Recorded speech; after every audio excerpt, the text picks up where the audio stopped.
أبو شاب، اليوم لازم نطالع الذهبات من القبر. ماشي زعيم. بعد ما ينام كل أهل الحارة رح طالعون وجيبون لهون.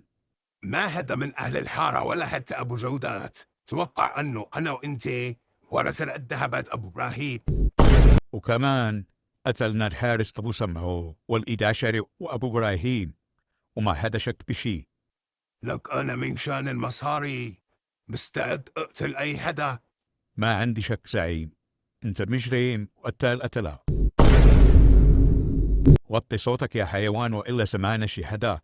وبالنسبة للذهبات أنا رح آخذ 80% وإلك 20. بس مو هيك كان اتفاقنا زعيم؟ نحن اتفقنا نتقاسمهم بالنص. أنا ما بتذكر هيك شي، وبعدين أنا يلي خبطت كل شي. بس مع هيك أنا شريكك بالنص. تعرف يا أبو شاب، دايما الحرامية لما يسرقوا شغلة بيوقع بيناتهم خلاف وبالأخير بيضل واحد بس. شو قصدك؟ سلم لي على الشهداء يا أبو شاب.